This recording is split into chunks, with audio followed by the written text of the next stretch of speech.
Hi and welcome, Martina here with another card of the Sparkle and Shine series. Today I will be using a bunch of pinks and yellows because I really feel like I'm so ready for spring, and luckily spring is also ready over here, so I'm ready to create spring on a card. I will be using a pocket full of happiness stamps and dies along with my collection of WOW embossing powders. To start, I have already cut a piece of mixed media paper on my card base sides, and I will be using my embossing body tool, which I usually don't use with my WOW embossing powders because the powders are already very well anti-static treated. But as I've been touching the paper so much and the mixed media paper has so many bumps in it, that I just wanted to make sure that I get a really nice, clean and crisp impression, that I just used the embossing body on this one. I'm using Opaque bright white embossing powder on my stamped image, and I'm melting it on the higher setting, on setting 2 on my WOW embossing dual speed heat gun, and I'm done in just some seconds and have already finished my first step of my background. This background will now be colored with, I am coloring with magical powders, but you could use any water-soluble medium you like to work with.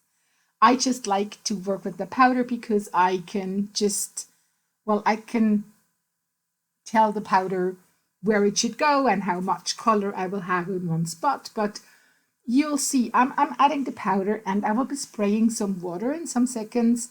And I will be still going back in and add some more color to some spots because I didn't like the amount of color I had. So you can just play and create the background the way you like to have it.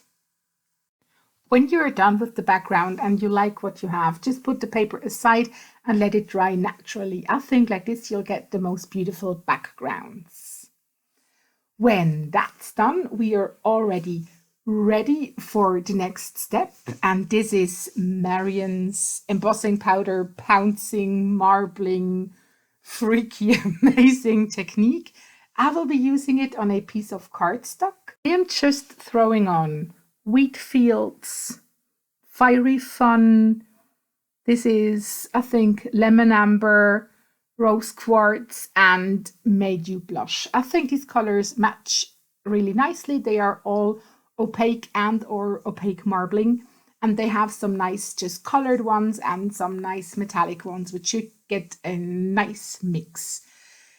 You should absolutely watch Marion's video. I'll make sure that I'll leave you the link on the box below, but for the moment just watch the magic happen. And if you do this at home, just make sure that you don't burn anything and you always keep moving your heat tool and keep your spatula or whatever you need to press the powders down. Just keep it out of the focus of the fan because we won't burn anything. We want just create something beautiful.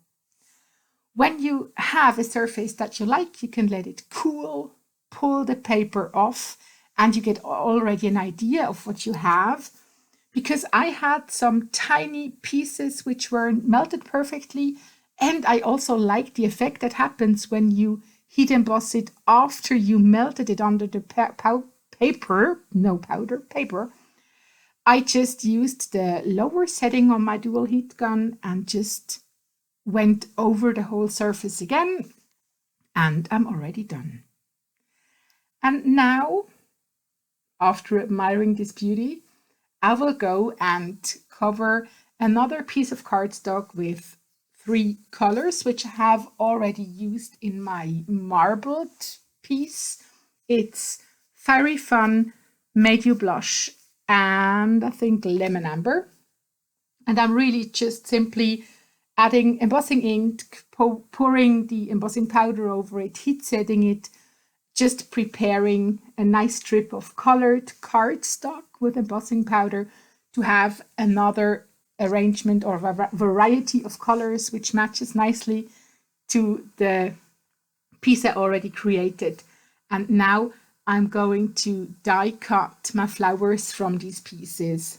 I will be using the spring florals from A Pocket Full of Happiness, and will just cut a bunch of flowers from my colored papers. And I will be also coloring leaves from white cardstock because I think that's a nice contrast to the rich colors I already have for the flowers and the yellow I have on the background.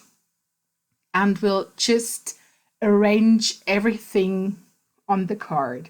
First, I glue my background to a card base. Then I'm gluing the flowers and leaves, some of them with 3D foams, some of them directly to the paper, just to add some more depth to my cluster.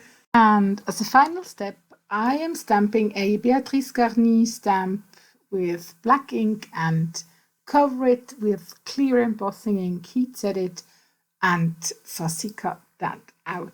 And that's it for today's card. It was quick, fast, and I think very springy.